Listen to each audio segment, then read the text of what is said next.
Hello. Hello, hello, hello. How y'all doing? Yes. Good to see everybody. And everybody is on their way, hopefully. Alrighty. Let's get started again. Couple more streams. See if I can... Yeah, that's the one I wanted. We're gonna do small. And let's do... Oh! Yeah, just in time. Hey! Hi! Whoa, that was quick. Y'all are quick. Woo!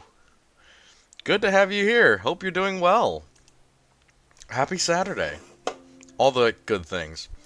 We're gonna be here for a while, so hop on in. Hope you enjoyed the videos. I was glad to get both of them out. Glad to have you both back. What do you think, guys? I think we do agricultural. Yeah. Oh, I'm so happy you guys actually do get a notification when I go live. I was kind of thinking you might not, but good. At least I'm happy that you guys do. Let's do Dried Queen. I like animals. She gets to mind control a bunch of bears and shit. Quasimorph is a game that I legit was very close to buying recently, because the price went down a little bit, at least from what I saw, and I was like, that looks fun. Is it worth it? I saw quite a few things that were kind of indicated to me that it was a pretty solid game. Wow, that's a lot of monkeys for no reason. Ah, I do have mind control. I might get a bit of an advantage. Yeah. Yeah, I saw. I had a feeling that might be a game that we play in future, because it's a similar one to this, where it's a kind of a side scroller, pretty simplistic. I don't know how the controls would be affected, because I know that this one there's a couple of things that are disabled on my keyboard. But I can always test it, figure out how it works in, windowed mode. But yeah. Did you guys enjoy the most recent videos? I was happy I got a double upload out, but I was kind of sad that only one of them was up to my usual length standards. Freaking see-through view? Oh, Star Sector. Well, I saw it from a couple of parody channels who do like kind of meme gaming shows. I think you'd probably know a couple of them, but I don't know the names right off the top of my head. They're like a group of folks who do more like a little bit like Russian Badger, except they do kind of odder games. Squish, I think, is one of them. Actually, let me look it up, because I know that one of them I was really looking towards as a game. Yeah, it's Reggie. Reggie and his folks, Reggie Games. I was looking up his review of it. Oh yeah, you guys, you're not required to comment on all the videos. It's very kind of you if you do, but it's not a thing of like, oh, I didn't see X person comment. I know you're watching. Yeah, Reggie is awesome. I love those comedy gaming channels. They're really. I wish I had that level of talent when I did these things, but I don't, and I never will, and I'm okay with that. But yeah, Reggie's great. All his buddies are too. Who's the one dude who has the Plague Doctor mask? Cypher, maybe. No, wrong guy. I'm thinking of Ignis now. But yeah, very big fan of those guys. Also, oh my god. This is like a demon fortress. Holy shit. Yeah, let's not go into the literal demon fortress. That would probably be a bad idea. Oh my goodness. Do I get anything cheap? Satyr Warriors. That works. Cheap units are cheap. Cleeper. Yeah, the Grim Cleeper. That's what it was. I knew it was someone. Oh, I'm gonna lose. Gosh darn it. Why must I? Why must I play this game? Damn it. See, that's the issue. With the small maps, everything is very close to you. Agricultural, score graphs. Yeah. Yeah. I appreciate... Well, every comment is legitimate, obviously, and I do appreciate it. That I just don't want you guys to feel like you have to comment. I agree. It does help with the algorithm, but like I said, I'm just going to keep trucking on. Algorithm or no, I know that you guys are good with sharing, and you know your friends who would enjoy it, the content. So like I know personally for a lot of my friends, they watch some of the stuff just like as background music, and then I know other people who just aren't as interested in it. Oh yes, oh 100%. I love the Iron Warriors. I will definitely cover them.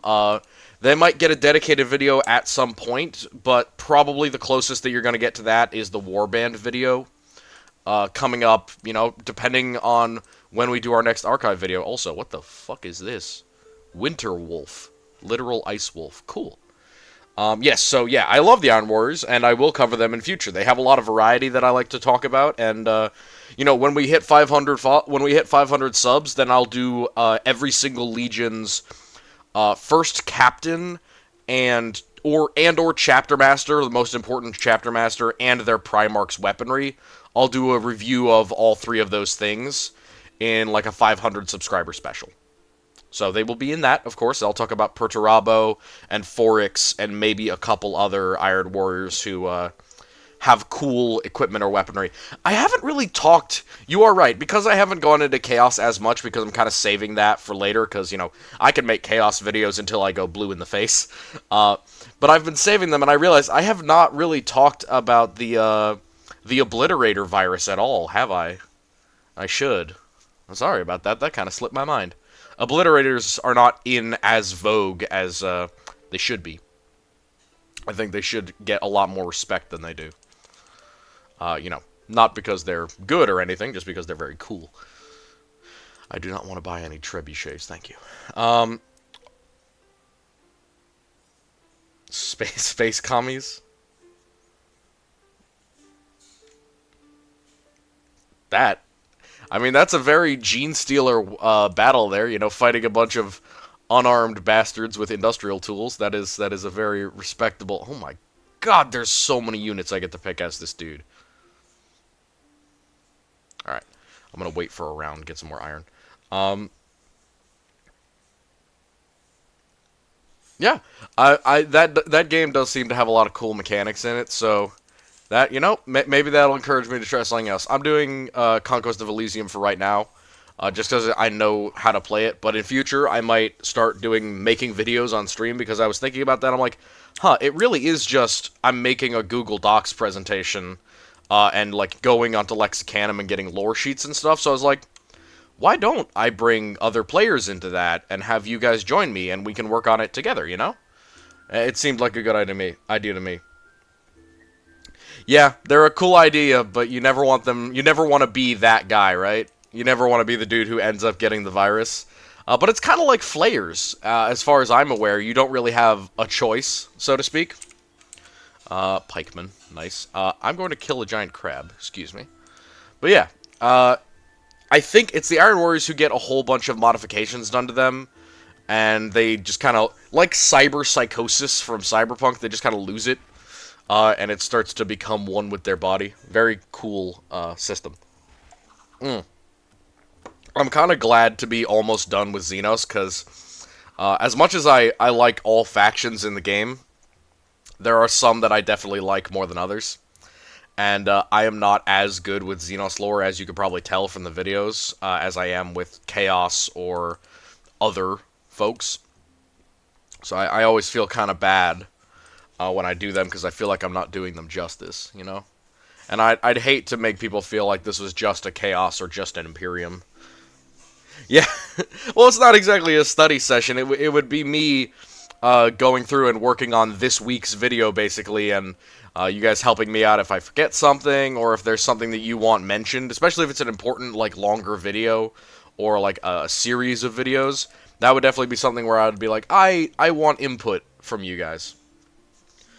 Oh yeah, so 30K is gonna be difficult, because the channel's not really geared towards that. I will mention some stuff from the Heresy, and I will definitely talk about Heresy-era lore, as per, like, the origin of the Legion and how they operated when they were still a Legion. But a big thing with 30K is that it is before kind of the focus of the channel. So I will be talking about it, but I won't be doing necessarily like an in-depth breakdown on every Legion and their actions during the Heresy anytime soon. That will be a monumental video, not only because it's not my area of expertise, and I don't think I could do it justice, but also, if I'm being honest, those are very well-tread paths, and people kind of know what's going on. In modern 40k, the lore can be a lot more various and questionable, and there's space for us to do some questioning and some discussion and things like that. But 30k, I feel like it's a lot more solid, lore-wise. You know, we know what happened when to where. So, I will talk about it, yes. It will be tangential to certain other things that we do. But it won't be a main focus of this channel, unfortunately. At future, I may include it in certain things. We will have to see. But believe me, I would love to. I'm just not that smart, and I don't own all of those books. Nor have I read many of them. I've read a couple. I read Conrad Kurz's series because I love him and the Night Lords and all of the Night Lords. There's not a single Night Lords character that I don't like even a little bit. So, yeah. I read the Night Lord series almost all the way through. I read the first couple of Talos's books, and then that was kind of it for my 30k expertise. But I will go over the weapons and equipment that the Primarchs use, because that is a much easier thing to do. Yep, it's tough. I wish I could say, like, oh yeah, I can definitely do 30k lore. I don't think I'm that smart. I literally don't think I have the brains for that operation. We don't have the capacity. No, we do not. Oh, man. This is kind of a absolutely annoying-ass faction. I know he generates units, so that's good, but... I am slow! Why am I so slow? I would like to kill this boar, please. Thank you.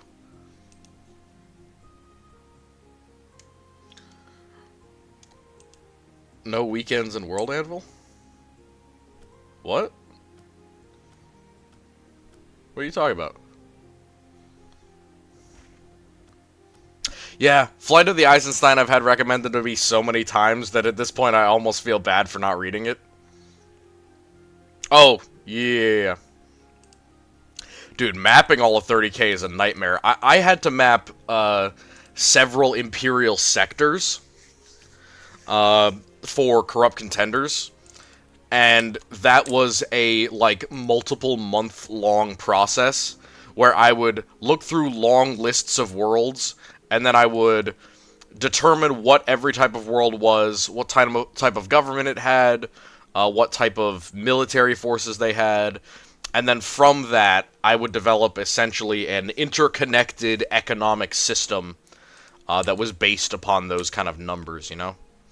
And that might be one of the hardest things that I've ever done, as far as, like, an attempt to organize 40k things. But that was for a tabletop game, and admittedly, it was one of my favorite tabletop games I've ever run, but it was not easy. It was not easy at all. Quite difficult, in fact.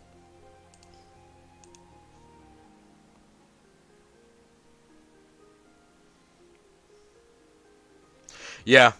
Yeah. I mean, just identifying where planets was hard, because there are a couple of maps, like, I'm sure, are you the one who's responsible for all of the maps on, like, Reddit that are maps of 40k? Because I've been using those almost tirelessly for years, in order to make all of these campaign units. Oh, so, Corrupt Contenders, it is a game system slash, RPG system that I created roughly, like, 3 years ago. It's a text-based RPG, that uses a lot of, like, Civ-style or, you know, standard, like, big battle board combat game style mechanics.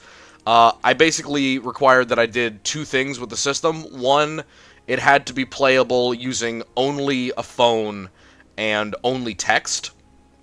It was like a challenge I set for myself. And then I had to be able to do it, I had to be able to set it up in such a way that anyone could play. So it was... for me, it was I set it up on Discord chats, and I would organize it, and it is a cultist simulator. So it's a very complicated, multifaceted kind of, you build a chaos cult on a certain world, you dig into society, you see how they organize things like their army, their military, their religion, and then you corrupt society from the inside, and there's all kind of fun things that I've built into it as it's gotten bigger and I've gotten more players. But yeah, it's been a real trip to do. And even now, I am still in the middle of a campaign for it.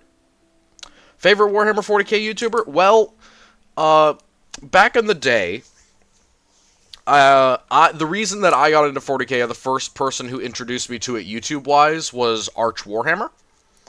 But that's because at the time he was doing the Siege of Rax, and I was very interested in that conflict. It was kind of the first lore thing that I got introduced to, because I have a friend who is a big Alpha Legion fan, and that's one of their most important books. So he was the first one, but I eventually began listening to things like Voldemort. I would listen to all different types of stuff. There were a couple of people who did, like, Operations Room. Yeah, Arch introduced a lot of people to the game, which, you know, it's a little bit funny, but he's also kind of the reason why this channel exists. Originally, I wasn't going to do this. I was like, well, all these channels exist, all, you know, Arch exists, there's all these people who, yeah, I know, he's gotten a little bit different over the last couple of years, and I think a lot of his content has kind of, not necessarily gone downhill, but it's definitely branched out in a way that is no longer as appealing to me anymore. Also because he's started rehashing stuff, but the thing that really plummeted me into making this channel was he deleted one of his videos that was my absolute favorite. He deleted the second Chaos Cultist video that he made. So if you don't know, if you don't follow him, he was doing a couple of random vids that were like lore vids, kind of filling in the spaces that were left blank during his, like, time that he had been away from YouTube.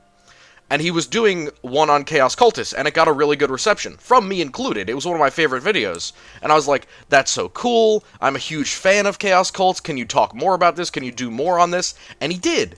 And he made a second video. And then he deleted the second video, and never explained why, and never put up a copy of it, never edited it, it just disappeared. So that the first Cultist video, the second one you can still see, and he references the first one, but he deleted the first one, and I can't find it now. And literally, almost like out of anger, out of spite, I started working on Corrupt Contenders, and then I made this channel as kind of an end result of getting through all of that and being like, well, if nobody's gonna do it, I'm gonna do it myself. That was my kind of thing. When he did that, he is starting to do the Sabbat Worlds Crusade, which, fine, it is one of my favorite battles, but I already know so much about it that watching the videos has kind of, I'm not as interested anymore. Also, I'm doing this now, so I'm not too worried. Yeah, he purged a huge number of videos, and one of those was, in my opinion, the best video he's ever done. And it was my reason to make Corrupt Contenders. It was the reason why I was a really huge fan of the channel for such a long time. And after he deleted it, I was like, no, I'm not doing this. I'm gonna keep doing my own content and figuring out how to do this myself, essentially. But yeah, the Corrupt Contenders is, yeah, it might be unrelated because it was a little bit after that. But I have no idea why, to this day, he did that, because it was such a good video. And it was about Chaos Cults. And Chaos Cults, Chaos Humans are my absolute favorite ones. Oh, it's open to the public. Anyone can join. It's on a Discord channel, so if we made a Discord chat, I would make it available to everyone on the channel. But I, at the moment, am the only person who can run the system, because it's very reliant on myself as kind of a fulcrum upon which the story kind of hinges. I am working on finishing all the rules, and what I had planned actually with the channel was, at some point I was going to introduce you all to it and be like, hey guys, this is the system, this is how you play, and then I was going to make the rules a PDF of them public. But I am still updating the rules, I'm still fixing it and getting all that ready. But yeah, it's a nice, I almost wanted to make like an idle game. You know how people like play games, you know, on their phone that are like nice and chill, and they're just designed for like, if you're, you know, in the restroom or you're on lunch break or something like that, you can play a game that's just kind of mindless fun. That was what I intended Corrupt Contenders to be. It was a chaos cultist idol sim. And it's come out really well. I've now done 2 full campaigns. The campaigns do last for a couple of months minimum, but now I'm actually playing through the entirety of the Sabbat Worlds Crusade, start to finish, which is almost a 300-year Corrupt Contenders campaign, because the timeline for Corrupt Contenders is every 3 game years or skip years is 1 regular Terran year. So it's a pretty fun system, and yeah, once I get all the rules done for it, probably in a couple of months, and I'm satisfied with it, I would absolutely love to show it to everyone, and if we ever get a Discord up, I'd love to make that public, but I think I need a little bit more help with that. But yeah, thank you for showing interest, I appreciate it. But yeah, as far as other YouTubers go, he wasn't the only one, obviously. I was a big fan of Baldemort for a little bit. He had just incredible stage presence-like videos. Very cinematic, if you know what I'm talking about. He had such a good voice, and he was a wonderful actor, and the way that he wrote, the way that he composed, the way that he would do voices and stories in his thing, that was another thing that encouraged me. I was like, well, I like writing fan fiction and novelism and all that stuff as well, and I do quite a good bit of that, but Corrupt Contenders has been my outlet for that because it's entirely text-based.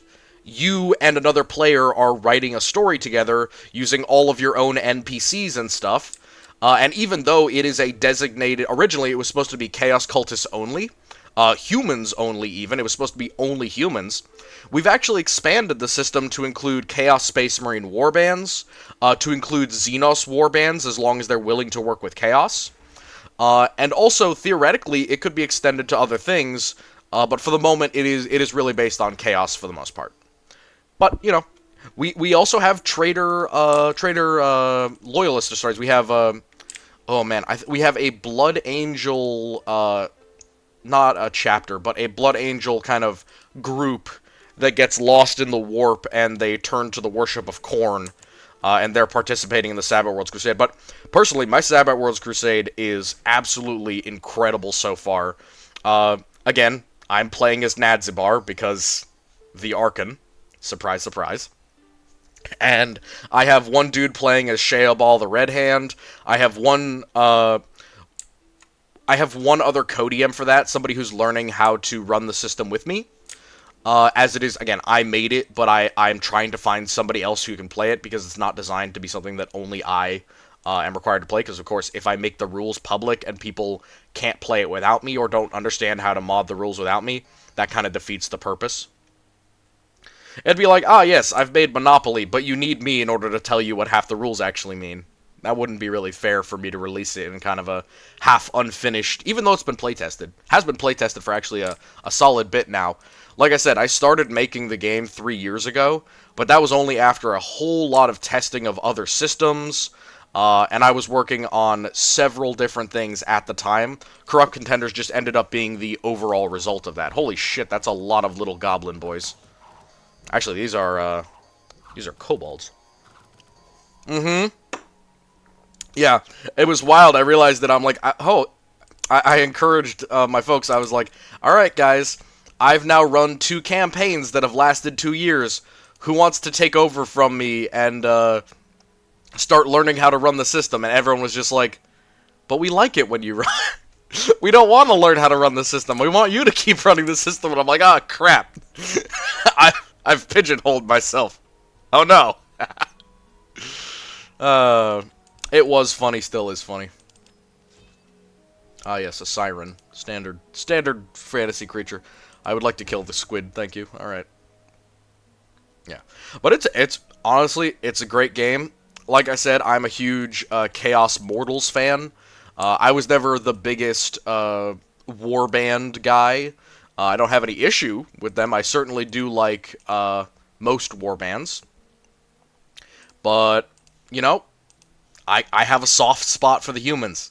I have a soft spot for some guardsmen, and I have a really big soft spot for any human followers of Chaos.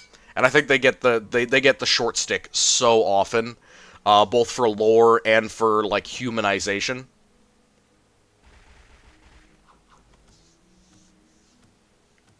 Yeah.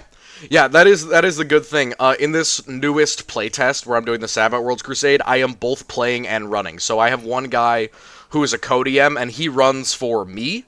So he essentially sets out the road in front of me while I do every other player. We have like 8 players. And because it's an idle game that you can also like play on your schedule, since it is just text-based, essentially you go back and forth where somebody says something, they type out a post, and then either a DM or another player will come back, an hour later, 2 hours later, a couple of days later, and continue the conversation. And you bounce it back and forth like that. Sometimes you have like whole hour-long conversations, and sometimes it's, back and forth, one post every day, and that's a lot of content you can get done in a very short time. And it's very fun. Also, yes, the Blood Pact and Cornet humans in general are horribly underrated. The Blood Pact are my babies. I love them so much. There's a reason why I picked their faction leader as my name for this channel, and why I picked them for Corrupt Contenders. They are my boys. And the other thing is, they have so many open spots in the lore that I've started to make it almost my job to fill in the gaps in their lore. And you'll notice if I ever do a Blood Pact video, I will go through stuff that is not on the wiki or that directly contradicts the wiki, because the wiki gives them horrible, horrible short shrift. The wiki looks at them as if the Blood Pact under Urlach Gower is the only Blood Pact that ever existed. The Blood Pact have been around since 36, Millennium 36, and before. And the lore just pretends that they weren't around back then. We know, canonically, that they have been around since Millennia 36. And nobody talks about that. And I'm like, why? Why do we not hear about them before that? And the answer is, nobody cares. You want to know the absolute crime? There is no artwork of Ark and Nadzybar. Plenty of artwork of Urlach Gower. There's not a single canonical artwork of the Archon of the Blood Pact, the leader of the Blood Pact, the guy who brought the entirety of the Sabbath Worlds to heel by himself with a conglomeration of Chaos Warlords. There's no art of him. No canonical art. We don't know what the guy looks like. That pisses me off beyond belief, because, seriously?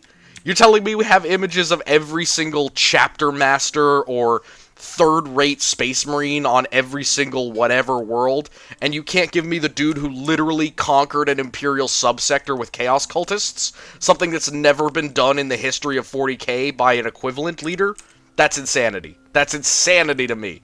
We don't know what he looks like! We have no idea what he looks like! He could look totally different than anything we ever know, and we just... no clue. We know what he looks like when he died, but my theory is that that's right after attempting and failing to ascend to Demon Princehood. Because he's at the very end of his rope, and he's been caught in a trap, and then when he shows up, he's not only so super juiced that he can fight Loyalist Terminators and a Terminator Captain, but, in addition to that, he kills Slato on top of that, while being wounded. After, like, hours and hours of fighting, and they describe him after that as this horrible mutated creature with 3 faces and bug arms and carapace, and I'm like, no frickin' way. No frickin' way you're saying he just dies like that. He goes out, and there's no art of it. There's no references, there's no pictures we can... I'm going to commission someone soon to make us some channel banner art, and some other art that is Blood Pact and Nadzybar. I absolutely am going to do that, because it is a crime. It is a crime that there is no art of Nadzybar or any idea of what he looks like before the Battle of Balhaut. And we don't know what the Blood Pact looked like before Gower reorganizes them. We have some fan art that is probably close. Where they're using steel armor and auto guns instead of las guns and flak armor.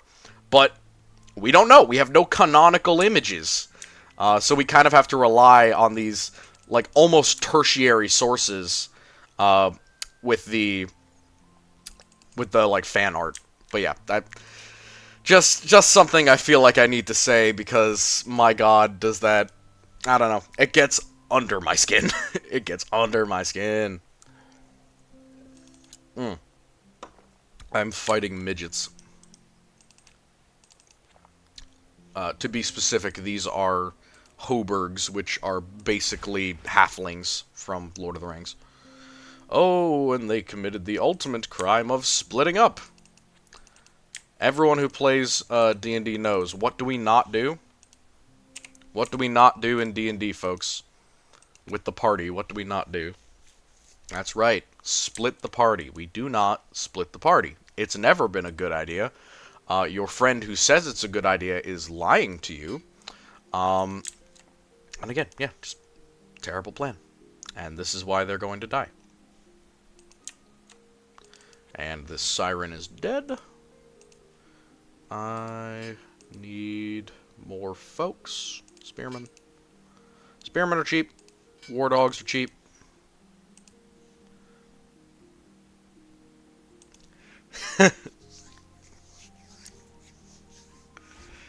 Tushan doesn't have an okay, well, hold up. I'm also a Night Lords fan. We don't have any characters either. We understand the same pain, believe me. We have no characters at all, or, you know, leadership units on tabletop. We now do, but none of them are actually all that unique, other than the models and sculpts, which, you know, cool, better than nothing. But, yeah, I can understand your pain, believe me. Though I will also add to that, there are canonical images of what Tushan looks like, as far as I know. Or at least there is reference art for what he looks like. Yeah, Night Lords and Salamanders have absolutely no love. Either for each other or for their factions, respectively. What is going on over here? Crossbowman. Sorry. Yeah, I like, for a Marine to not have an official model or stat line, that's kind of an insult personally to you. Loyalists get so much attention, and yet their characters get so little. Yeah, Cornate Iron Warriors are a cool idea. I have a split warband in the Sabbat Worlds Crusade going through Corrupt Contenders who are half Iron Warriors and half World Eaters. And they're having a really fun time. I don't know if I would say that the Night Lords and the Salamanders are anything alike in canon, but out of canon, in terms of the love of both their faction and their model line, I would absolutely agree. Then again, the Salamanders, their most unique stuff is the fact that basically all of their armor and equipment during the Heresy for all of their officers was Artificer armor and equipment. Hi guys, how you doing? Welcome. There you go! 1.6 thousand! Congratulations! Great! Yeah, I'm so happy for you. I really hope that you absolutely take off. And it's in Brazilian, right? Or in Brazilian Portuguese? I think that's what you said. It was in your native language, Brazilian Portuguese. 1.6k, what was it on?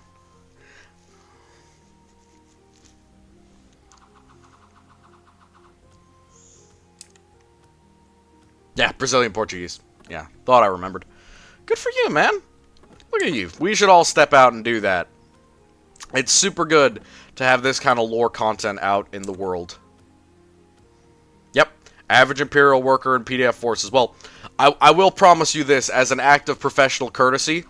I will promise when I make my same video about the same thing, I will not do any cross-contamination. I'll do it entirely out of my own head for the most part, which is how it was going to be anyway, but you won't mind if I, you know, I can't necessarily read, thank you very much. I really do appreciate that, thank you.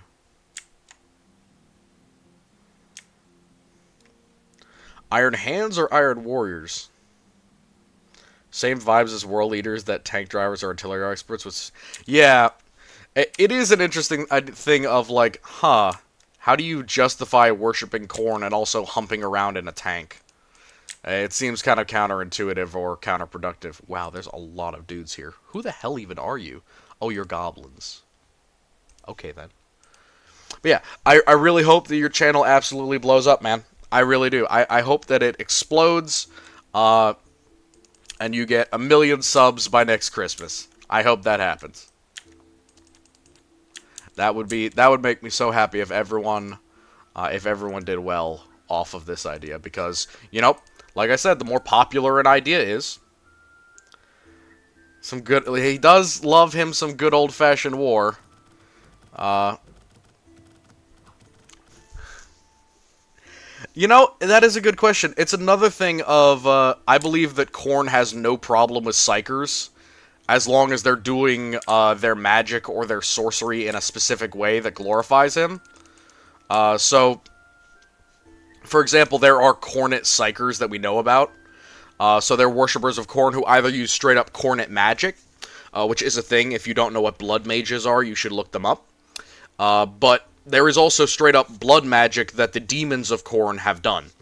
So you might ask, could you give us an example? I actually could.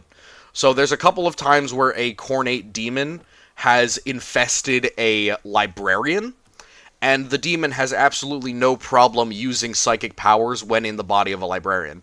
And yes, that is a roundabout way of using Psyker's powers, but it's still a Khornate demon using magic, which I take as evidence that as long as it's used in the right way, by the right followers who believe in doing the right thing, good old-fashioned kinetic bloodshed, I think that Khorne has absolutely no problem, and he can actually glorify them quite a bit. Not to mention that the Blood Pact do keep Psykers and don't have really any issue with them. So the idea as well that the World Eaters just kind of murder any Psyker that they come across, come on, guys. How are they traveling through the warp? Really? Sure, maybe they found a way that isn't requiring an astropath, but if we're being honest, a vast majority of the time you're going to require an astropath. So I don't think that restriction is as severe or universal as people think it is. And I'll get to that if I ever get to a Khornate video.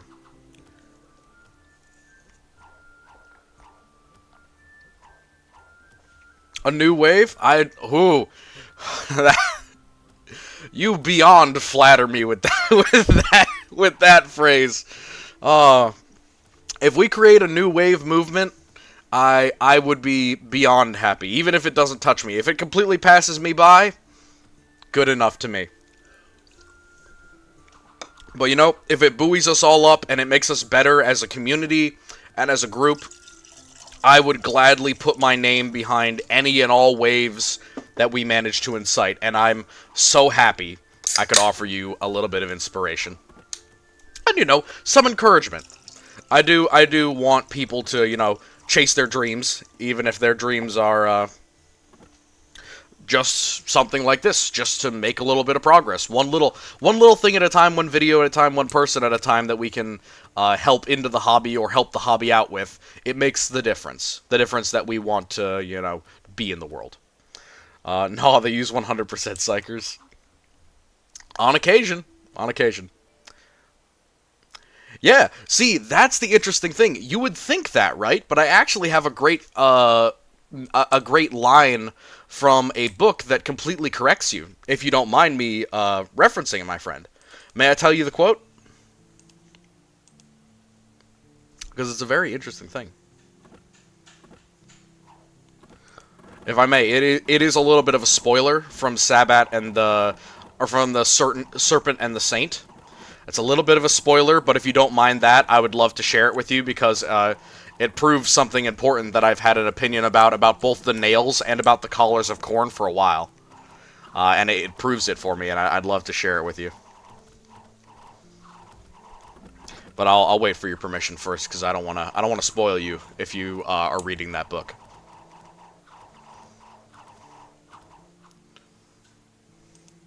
Yeah, so in The Serpent and the Saint, there is a bona fide World Eater, has the nails in, has a collar of Khorne, so he's an upper-level World Eater, right? He's an actual crowned king of the World Eaters, well, not crowned king, but, he is a World Eater's equivalent to a official character, because he has both the nails installed, and he has a collar of Khorne. And he's around a lot of humans. He is, his title is Arnogaur. He is Arnogaur Nautarka. He is a specific World Eater who takes the pledge to the Gour and takes the pledge to the Blood Pact instead of the Legion. So he is a World Eater, born and bred, gene seed, 100% World Eater, with the nails installed, and with a collar of corn gifted to him by the gods that he knows works. And he's right next to one of these blood priests, one of these blood psychers. And when this psyker is activating an actual psychic power, a legit one that is chasing or following the saint, he has a bowl of blood with an iron needle in it, and he's using it with psychic powers, these are psychers, with psychic powers, to locate the saint for a bunch of artillery that Nautarka is guarding. He notes to himself, the nails didn't go crazy other than the regular scratching, and what's even weirder, my collar didn't get hot. My bloody collar, my collar of brass, the anti-psyker thing that Cornet World Eaters have in order to protect them from psychic powers, it doesn't go off. It doesn't even react. So that is really good evidence that not only do Cornate psychers exist that are approved of by Khorne, but given the right encouragement and the right ritualism and protection, which is something that the blood priests absolutely go in for, they are really big on making sure that they're doing things the right way, in line with religion, then he doesn't even react to it. There isn't even a noticeable change in his demeanor or in the activation of any of his relics. He's actually surprised that this happens. He's like, I didn't even have to hold myself back. I felt nothing when he started using that magic. And, there's your example. It's really impressive, but it is a canonical example that if a psyker is approved of by Khorne, if a psyker is using Khornate magic, again, literal blood magic, a World Eater can stand right next to him and have no reaction whatsoever. Light work, no reaction.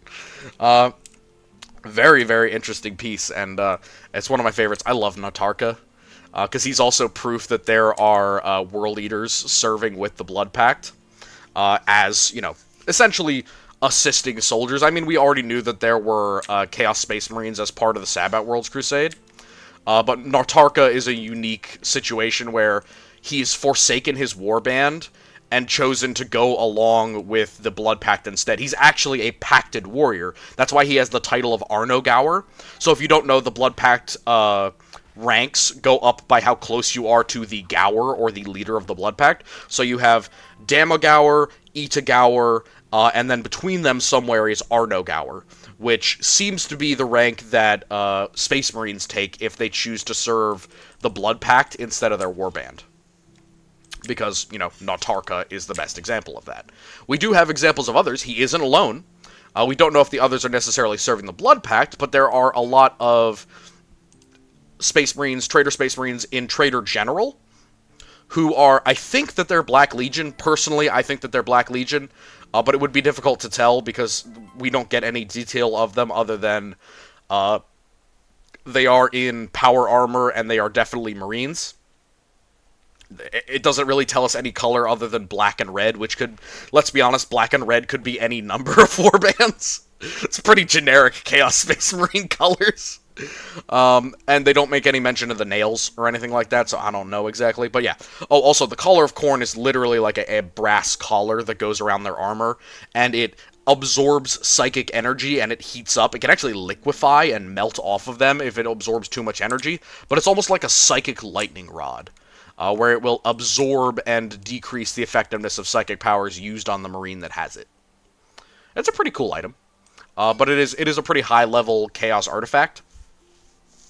So it's given to, specifically to, well, in this case, World Eaters, but usually it's followers of Khorne who have won some renown or are relatively important. Yep. It's a cool artifact. It exists in Warhammer Fantasy as well, and in my opinion, the one in Warhammer Fantasy is slightly better.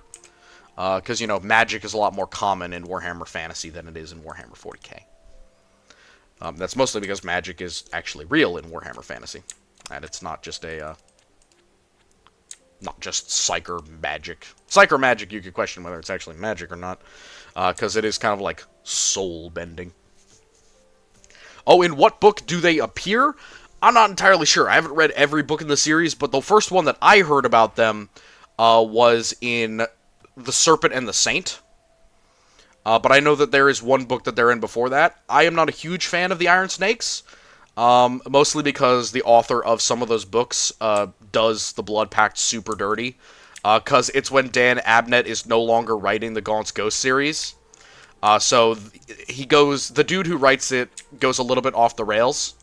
And while it does give me plenty of things to work with, as far as like new lore that Dan didn't introduce, it also gives us some absolutely crazy, almost lore-breaking stuff in certain cases. So, yeah, Serpent and the Saint is the first time that I see them, but I know that there's at least one book before that, or maybe a short story or novel in which they appear. Yep, mixing wine and Diet Coke is not the best thing. I kind of regret that. Ugh, ruins my mind. I'll keep drinking.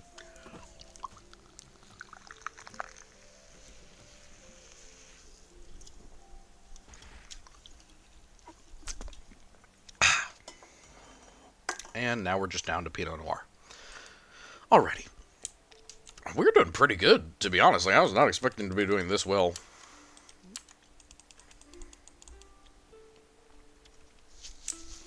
And man, hold up. Let me just find out how many of you are there here. Oh, it's the 2 of you. Good. Yeah, I assumed. That was how it was gonna be. But yeah, I don't know. It's been a lot.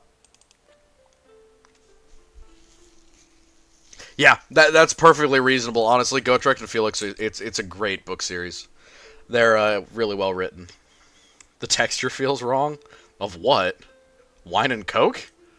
Bro, don't tell me you're drinking the same thing I am, please, for your health and mine. Poppin' wine sounds like a Midwest weekend. Oh man, if only it were so simple as a Midwest weekend. If only. Alright. Why am I getting so many priests? I do not need this many priests. Watch as a priest gets eaten by a bear. That will go just fine. Excuse my dog in the background, I can tell. Yeah, thank God you're not. Yeah. No, I'm glad you're not. I would hate to... I would not wish this upon my worst enemy. Which I suppose in the context of this YouTube channel would be the Silver Guards chapter, I guess. I don't like the Silver Guards all that much. They're better than the Iron Snakes, but not by much. But yeah. Hopefully now I can move on to slightly more toothsome videos now that the Xenos are done. I'm very sorry. If anybody is a big Gene Stealer or, like, Tyranid fan, I'm done. I'm done with Gene Stealers and Tyranids, folks. I've... 3 videos and, like, 5 hours was... That's enough for me. I'm Tyranided and Gene Stealered out. The Gene Stealers, once I actually looked into them, the amount of lore on them is so unfortunately thin. Like, I would be much happier if they had more lore, but even looking into them, I'm like, why is this not, like, more fleshed out? Because I assumed more people were big fans of the Tyranids and Gene Stealers.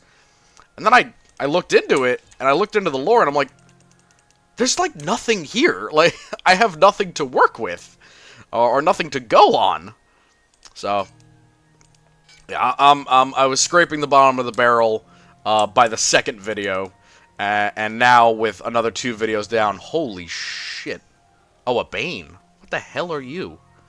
Charm immunity, undead champion in black armor wielding a faintly glowing sword that causes flesh to rot. Oh, Bane Blade. Ha! Ha! Bane Blade, get it? Warhammer. Yeah, it's not like I'm upset with them or I don't like the faction. There are some factions I do not like and I don't like making videos for. It's just that after those 3, all the bug videos, I've hit almost every single piece of lore that I possibly could. And I'm like, I think I'm Tyrannided out. I think I'm Tyrannided out for now.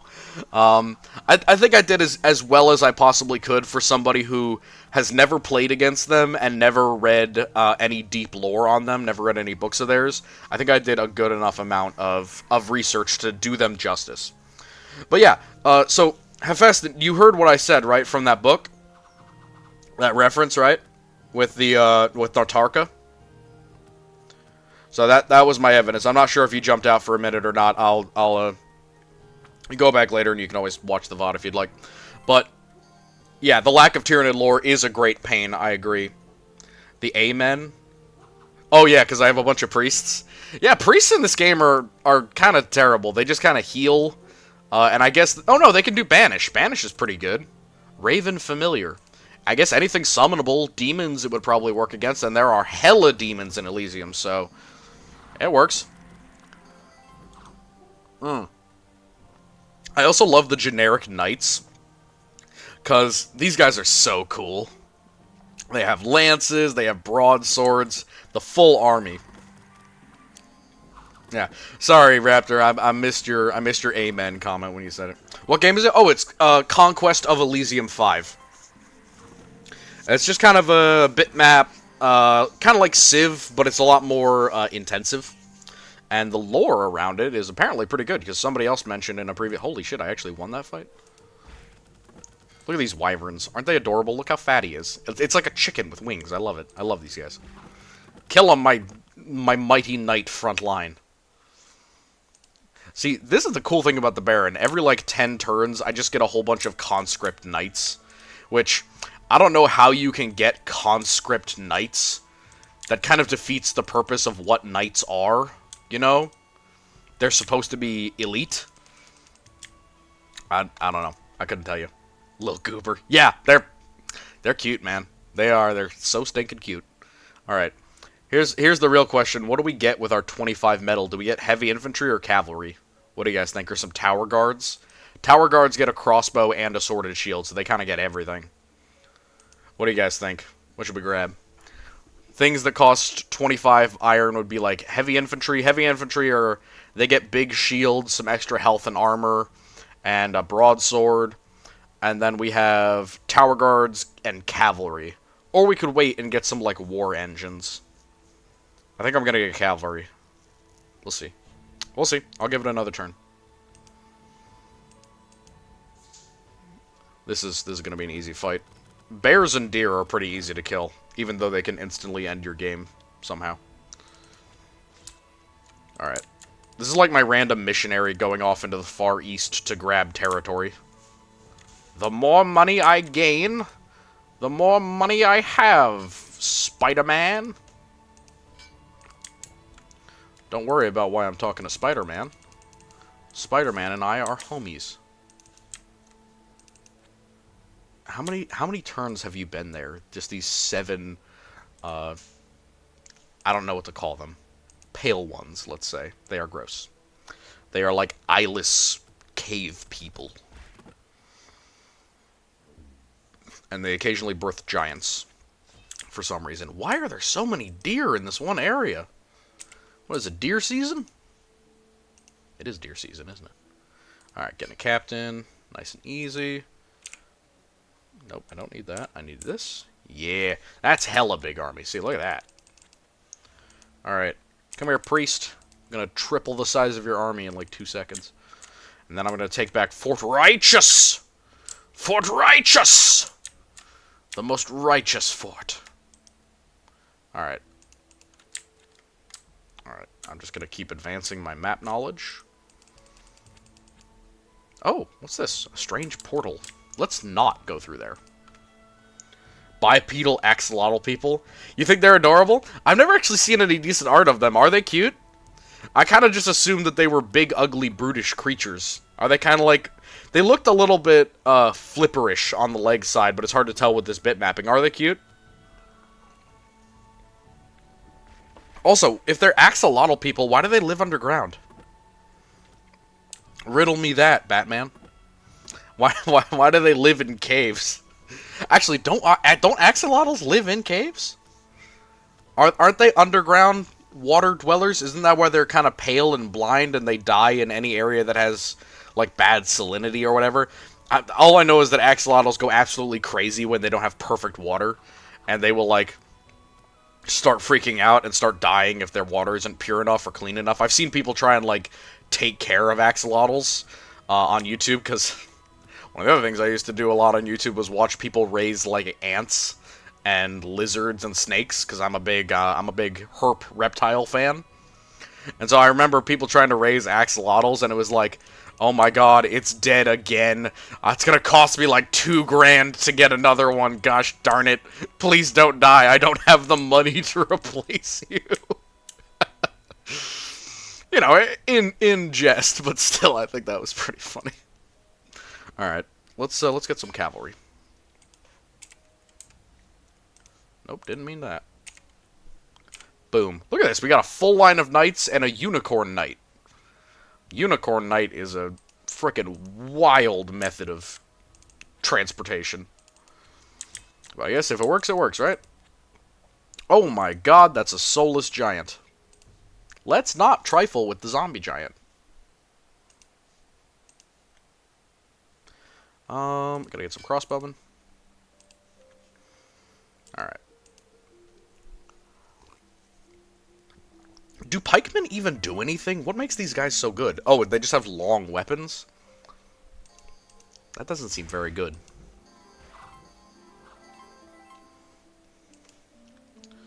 Alright. I'm fighting bears. This has been 90% of this campaign so far has been fighting bears. I don't want to fight any more bears. Holy shit, monster toad! What does that mean? Oh, they're experienced monster toads. Ah, yes, the most experienced amphibians on the planet. Oh my god, this game is silly! It's silly! Beyond silly in some cases. Alright, let's get you out here. Oh, this is a small map, so I can legit, like, zoom out, and I can see what I have and have not conquered yet. Pretty solid, honestly. 10 spearmen. Let's get some militia. And then some cheapo war dogs here.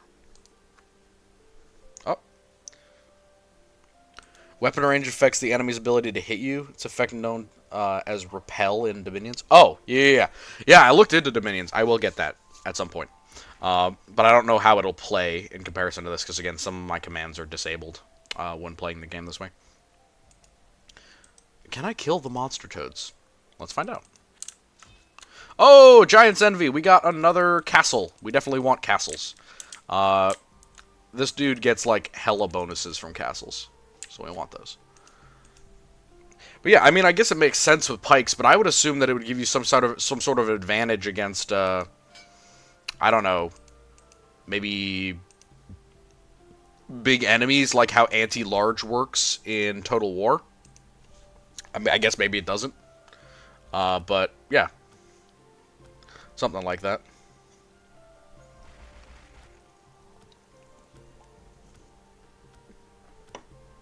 Alright. Oh, we got toads. I wonder what these guys will give me. Oh! That's not good. They just killed like half my knights. Giant's Envy! Oh, I got ambushed. That doesn't matter. I'm making hella dosh. God damn. What even is this faction? Who are you? Who is yellow? Who is yellow? What faction is yellow? I'm confused. Does anyone know? Anyone know what faction is yellow in this game? Alright. I gotta take this massive unit of 69 boys. Oh my god, it's Shadow Dogs and a frickin' Shade Mage. A Shade Mage! What are you? Oh, he can summon Shades and Shade Assassins. That's not good. Oh, never mind. They're all absolute pushovers. Kill him! Murder him to death! Yay! I got level 1 spell scroll! Yay! Level 1 spell scroll! Alright, time to get Serpent Tribe Village under wraps. Okay. Sure. Whatever. Oh my god. Dude, it's so annoying doing this. Let's get something that costs 10. Swordsman. Shade, yeah, he does sell shades and shade-based accessories. 100%. He's literally the Shadow Man from The Princess and the Frog. He sells magic related to shadows. Yeah, I don't want to go to that village. I remember now why I didn't go there. Thank you for reminding me. Buy some brigands. Buy some war dogs. Buy some Hoborg slingers. Thoughts on Warhammer Fantasy? I love it. It was actually the first thing that I got into because I, not tabletop-wise, I played 40k first. But the first video game that I played that was Warhammer Fantasy because I played Total War. And I loved Total War. I played Total War 2 it's the White Mage. That's who it is. Okay, well, I have to kill this dude. That's fine. He's not all that strong. But yeah, I'm a huge fan of fantasy, and I think that it's one of, if not my favorite, forms of Total War.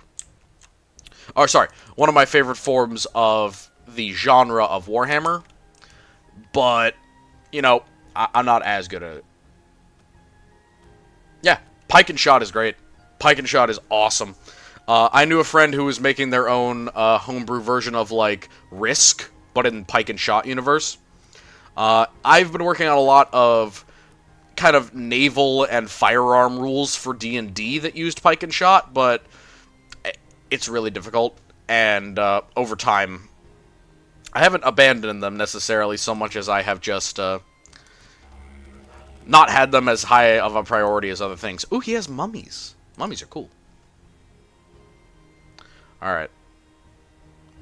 Do we fight 3 snakes or 12 wolves?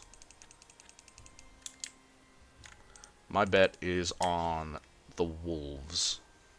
Throw me to the wolves, and I will not come back. Alright, brigands, war dogs. There's 20 war dogs there. I own too many dogs. Yeah, that is a big period.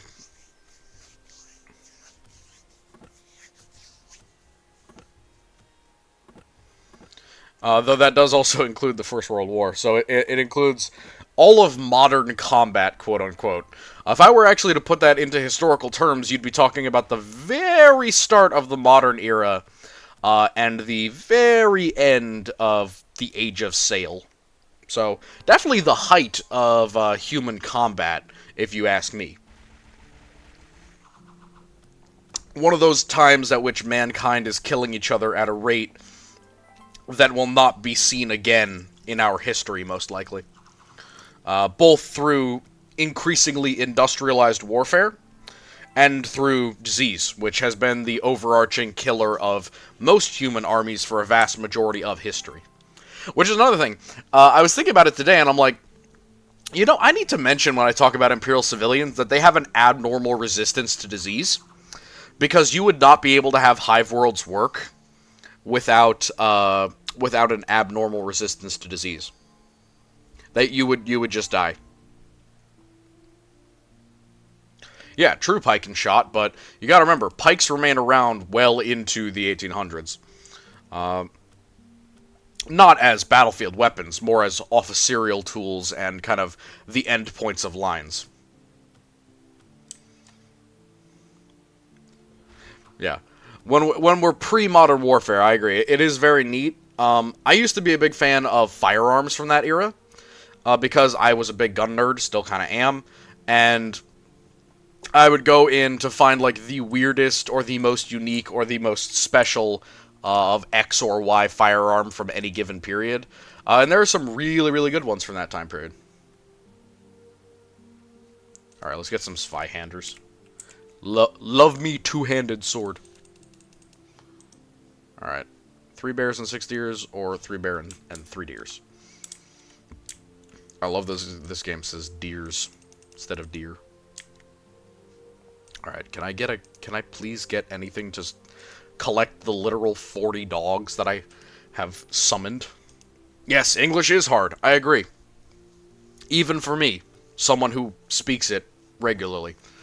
I have a hard time with it. You'll notice, if you watch the, 3 hours of videos that I upload, that I, too, have struggles with the English language on occasion.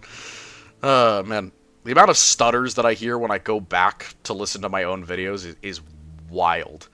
And it makes me cringe, but it doesn't affect the overall quality. If I had to put it percentage-wise, at least if I keep the videos long, I'm talking intelligibly for a majority of the time. That would be very cool. I think that pike and shot formations in 1918 would be not as effective, but I think you would have to respect someone for the chutzpah to be willing to do that in that era. I think we could agree on that. You know, you gotta have the cojones for that kind of move. Oh my god, I have multiple unicorn knights? How does a man receive multiple unicorn knights? Also, I love how the Baron just gets, like, English longbowmen. Look how good my longbowmen are. Yeah, longbowmen for the win. Dude, this guy has killed 27 people. He's like a legend in medieval warfare. This guy, too, killed 4 people. How many of... Is this my strongest archer? For Warhammer Fantasy... I only like human factions. Well, I hate to disappoint you, my friend, but my factions in Warhammer Fantasy are, other than the Chaos ones, obviously, love me Skaven. Love me Ratmen. Love me snorting warp dust mixed with cocaine. I am a Skaven enjoyer. Though I do respect Kislev and Bretonia for their efforts against Chaos, I believe that the rats hold my heart, possibly as some sort of a corrupt bargain, but still, they hold it. Yep, it's a close one between the Empire and the Skaven for you. I do love them both, but really, I gotta give it to the Skaven. They have so much going for them as a faction. You know, they're the smartest. I'm kidding.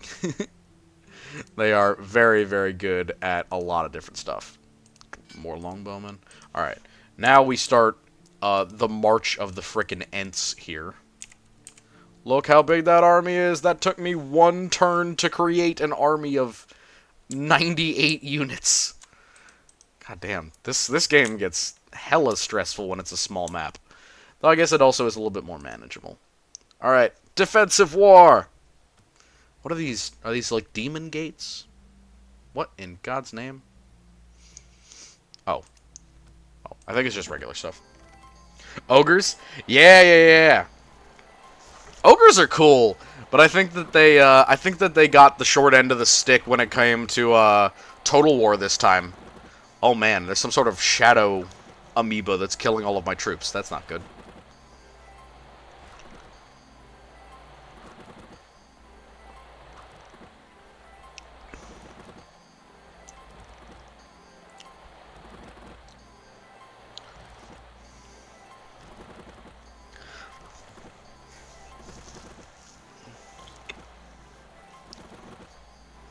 Also, I hope you don't eat the entire city. We need to save something for the Great Maw. Gotta save something.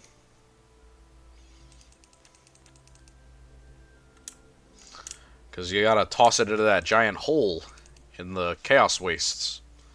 Or else the questionable creatures will come and abuse you. Longbowmen and longbowmen. I like my bows long.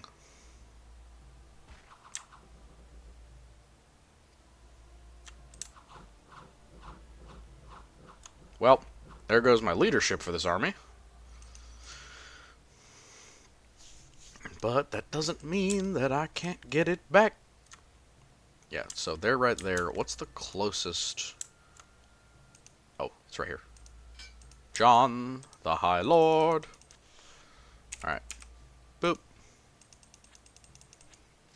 Sweet.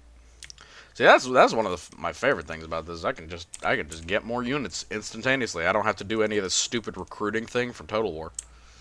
I can just get them instantly. They're mine. I paid for them. Pancreas no work.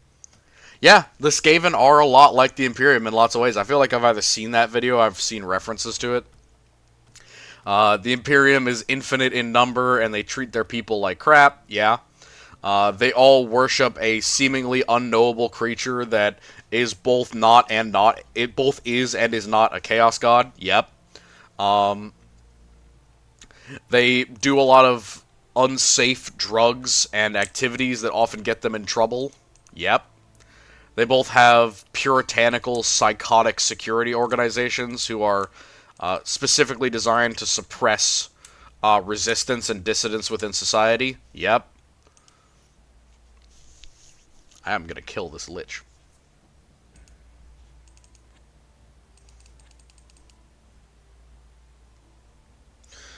Yeah, I need to talk about Imperial food and about corpse starch, because that's a thing that gets talked about, and it isn't necessarily true.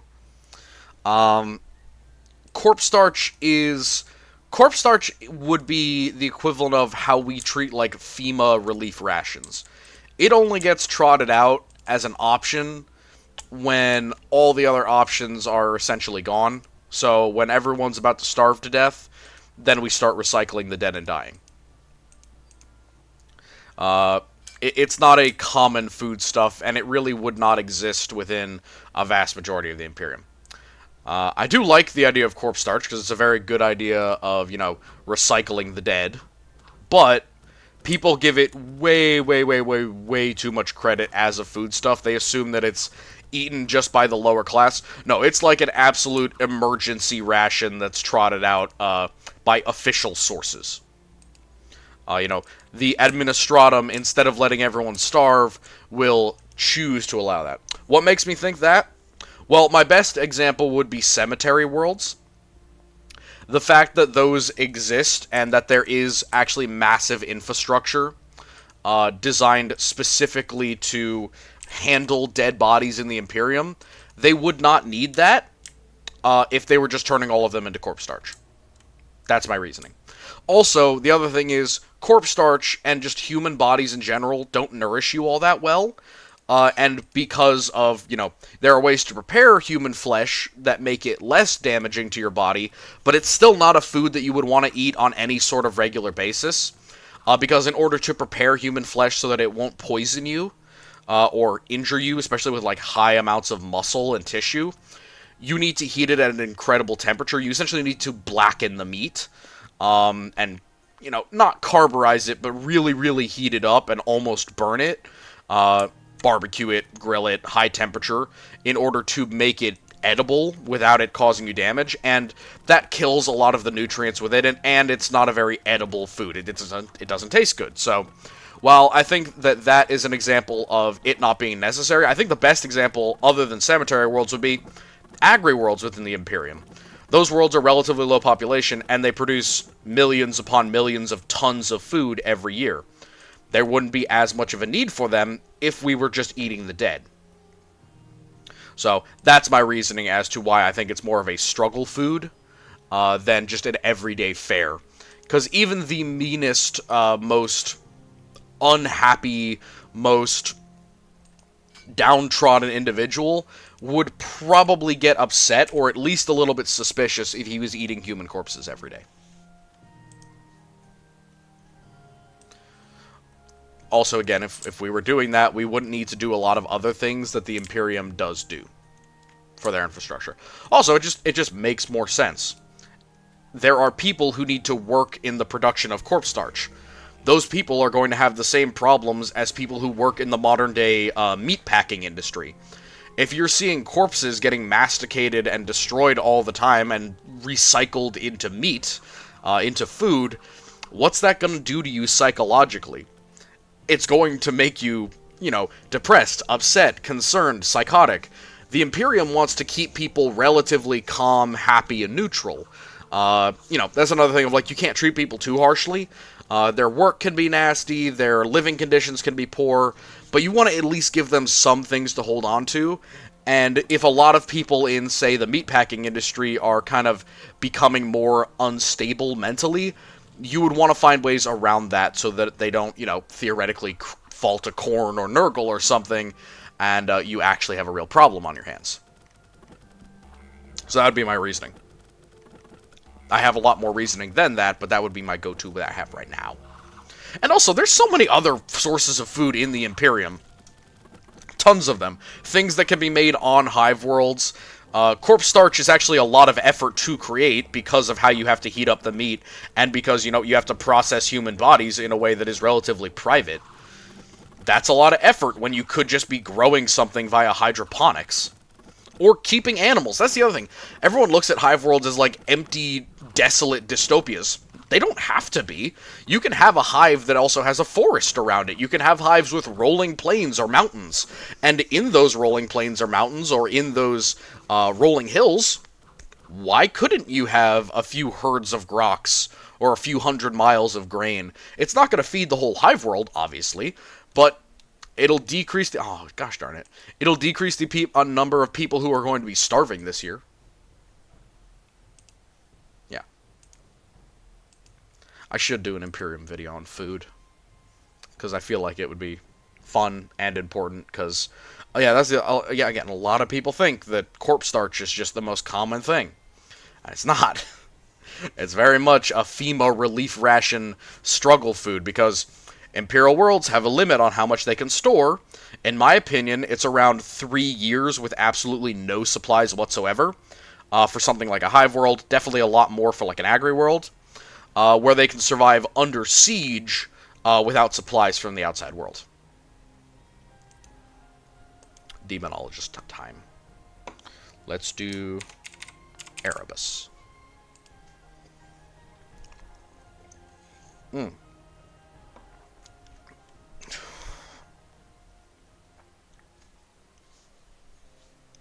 Yeah. Doesn't Armageddon also have, like, acid rain? Hold up, I thought the air there was so poisonous and... Yeah, so it is pictured that most hive worlds are arid and just have wastelands around them. I think that's total bullshit. And there's a lot of reasons for that. One, that assumes that the world around them is being absolutely ruined, and it also assumes that there's no structures outside of the hive. You can have factories outside of a hive. Matter of fact, there's a lot of good reasons to do that. You don't build a hive on top of a mine, for example. Mines might be a few 100 miles away. That means you're going to need railroad hubs between the mine and the hive, both to bring workers out and to bring supplies back. What do we have to have along railroad lines? Railroad towns, places for them to stop, places for them to refuel with coal mining towns, anything like that. And all of that stuff means that there are things outside of the hive which are developed, that are able to exist. Yes, it has the equatorial jungle. Yeah, you're right. You are right. It's been a while since I've done the Armageddon Steel Legion thing. I should talk about them more. Somebody keeps asking me to talk specifically about the Armageddon Steel Legion. I'm sorry to whoever that may be. Yeah, yes. I was remembering the acid rain areas. I was like, hold up, how are they?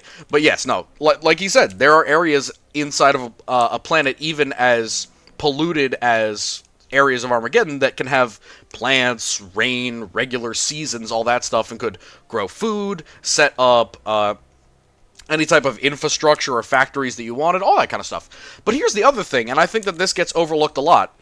Hive world does not mean a world covered in hives. A hive world just needs to have minimum one hive in order to be called a hive world. So you could have a civilized world, and 99% of it is little towns, little 1920s technology-esque villages and townships, and then there's one hive, and the Imperium considers that a hive world. That's why 80% of the worlds, or 70% of the worlds in the Imperium are hive worlds. That doesn't mean that they have 10, 20 hives like Necromunda or Terra. It means that they have at least one hive. Usually that's going to be the Imperial capital, where a lot of the industry and stuff is located, but that doesn't mean that every planet is equivalent to Armageddon, or Vervenhive, or any of those planets that are majority hive and then minority other spaces. Some of them could just be one hive on one continent, and then all of the other area is being developed or actively developing as a civilized world. Or they leave it wild and it's a giant jungle. And in that situation, yeah, plenty of things can exist outside of the hive. There's nothing wrong with that. And I think we just don't see it because all of our images of hives are like these absolutely enormous, kind of super massive hive structures that aren't really representative of a majority of hive worlds, in my opinion. Because, of course, not every world is going to support 10 hives. That's an insane ask upon a world's resources. And not every planet will be able to manage that. Not to mention that, a hive is 5 billion people if it's a solid-sized one. You gotta feed those people. Sometimes there are reasons to stop developing and slow down reproduction, or at least keep it even, so that we don't overgrow the hive that we're in and theoretically cause something like a famine or some other problem of that nature. Oh my gosh, I got so many captains. I think I can take this. I might not be able to take this, but we'll try. What are these? Oh, pirates! Oh no, pirates. Summon demons, my boys. Demons! Demons! More demons! Yeah, see, demons fix everything.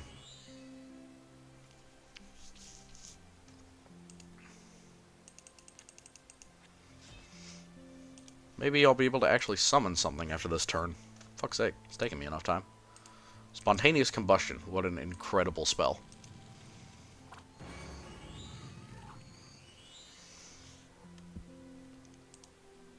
But yeah, as an answer to that question as to why, that's why. Yay, demon summoning! Now I'm just going to sit in my capital, and I'm going to summon demons, and that's going to be my life from now on. Welcome to the Word Bearer experience! God bless the Word Bearer experience.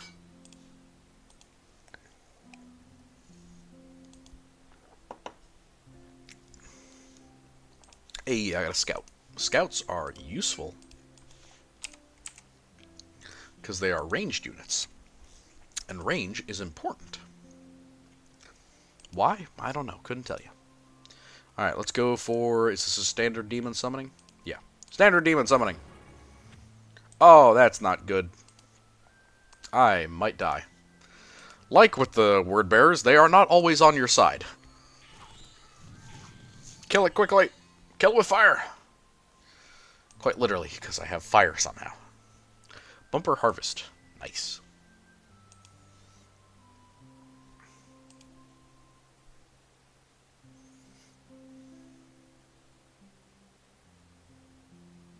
Oh, yeah. But that's assuming that most hive worlds are built on wasteland worlds, which, let's be honest, if you had to choose between a world that was actually hospitable to humans and a world that was totally inhospitable to humans, which one would you pick? And we are talking about pick here because we are talking about the humans of old night that inhabited and kind of colonized a majority of what we see today as Imperial worlds. So, you would not necessarily see a large human population on a planet that didn't have atmosphere at all, because hives don't necessarily generate their own atmosphere. They can do that, it's possible, but it is not preferable.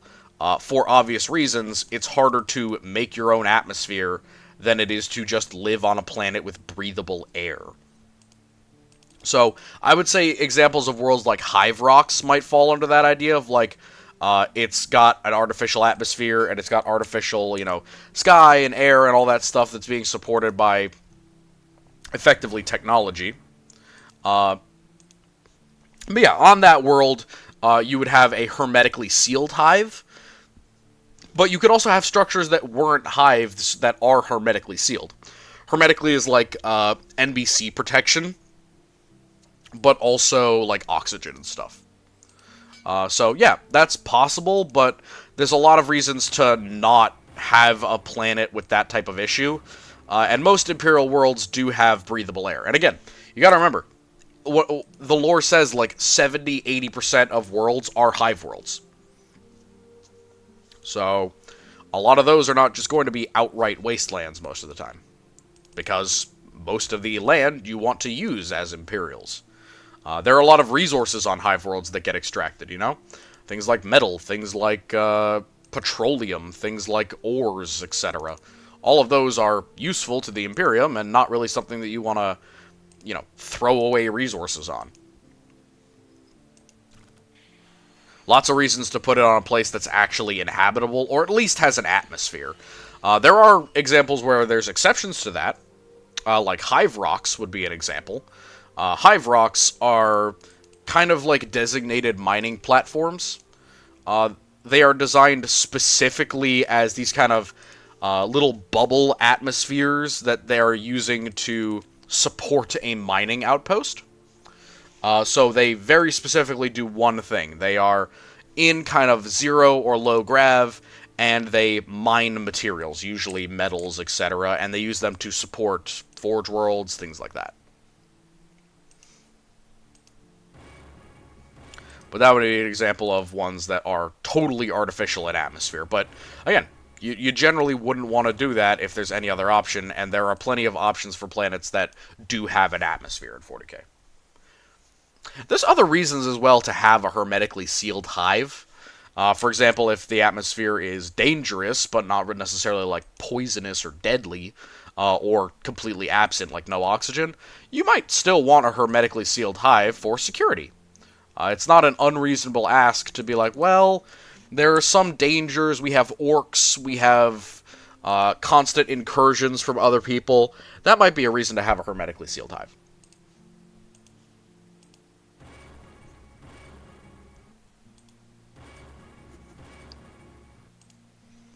Alright, let's kill this merchant and take the things that he carries. Oh, it's a wizard with an orb of protection! And the merchant has a lightning spear, which is pretty good. Lightning spears are pretty based. I wish for more lightning spears in my life. Yeah! Orb of protection! And a lightning spear.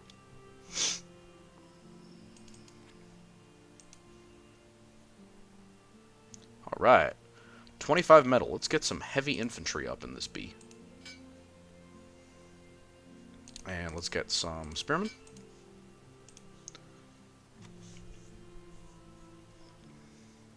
Yeah, like, I don't even want to think about how much oxygen you would need to produce via, like, mechanical / agricultural means to keep 5 billion people breathing. Not to mention, air recirculation. That's the other thing. Hives breathe. The whole structure breathes. It produces CO2, and it takes in oxygen. So, that's a lot of gas exchange that you need to organize for that many people to breathe. Or continue breathing. But yeah, you would want to take any opportunity that you could to try and make the hive more livable. Just, for security and safety is a big thing. But another important thing is just how happy people are. And you might say, well, that's stupid. The Imperium doesn't care. They do. They really do. People, inquisitors, officers, all that kind of stuff, they really do care about the happiness of the people because, also, spell range bonus, you don't need that. They really do care about the happiness of the people because that's what keeps them from turning to chaos, from becoming a civil issue, If everyone is mad, it makes chaos demagogues so much more prevalent and common, and the Imperium isn't stupid. They know this. They know that when things are bad, the revolts begin, essentially. So they know they want to avoid that at all costs. Imp summoning. More imps. I don't like imp messengers. They're annoying as hell. Anything but messengers, please. Yeah. More imps. A Harlequin. Not the 40k kind, but a Harlequin.